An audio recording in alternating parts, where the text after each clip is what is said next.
G'day, Daniel here from Vertech IT Services. So this is the second video in my series of From Job Owner to Business Owner.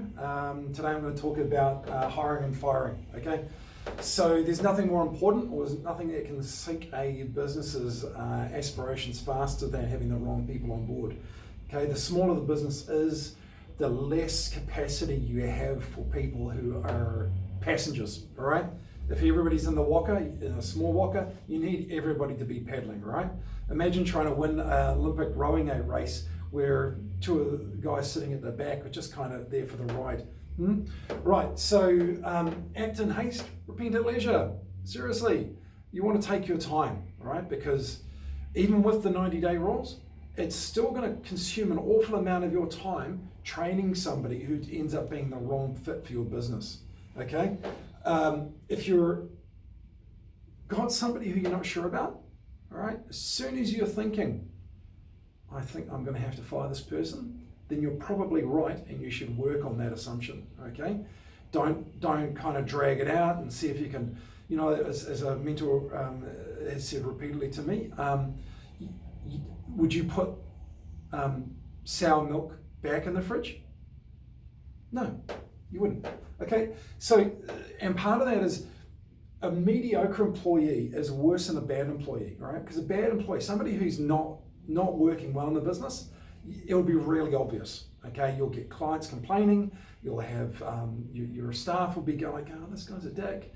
You know, it'll be really obvious, but a mediocre employee will just kind of skate on by, and he won't be wowing you. He certainly won't be wowing your clients, and your staff the better ones may sink to their level, all right, of what they're willing to do in the organization, which is a bad look as well. So the system that I've been using for hiring over the last few years, which has really worked out well for me, is top grading. There's a book out there, I can't recall who the author is. In fact, I haven't even read the author, but I've read extracts about it and used the system that some other IT company produced, and their spreadsheet, and it's fantastic, right? And I've adapted it to our company values, and I use the same process, and I've just adjusted things to make it work for us.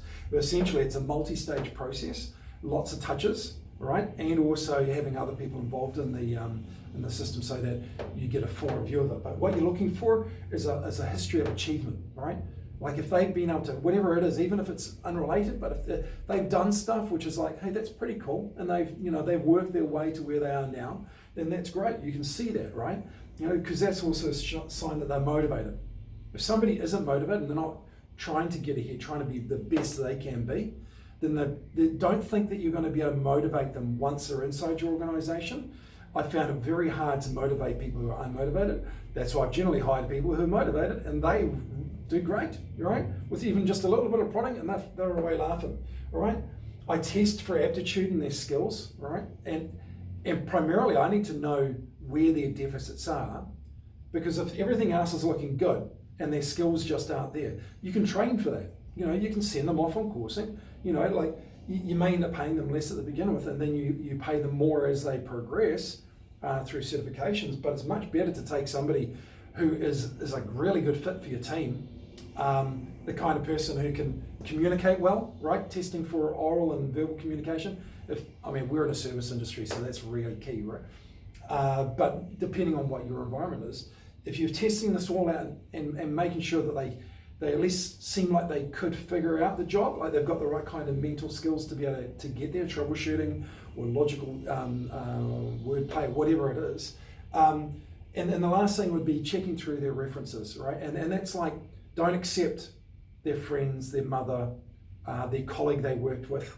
You want to talk to their actual bosses. And if they don't want you to talk to their boss, you need to find out why. Is it because you had a bad relationship with them?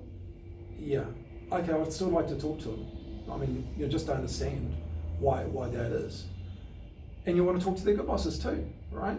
You really do need to delve right back, because the cost of your organization of not getting it right the first time costs you tens of thousands, right? So it's just worth getting right the first time, getting the right people on the walker and paddling forth into a shiny horizon. That's it from me today. Hope that's found useful to you. Cheers.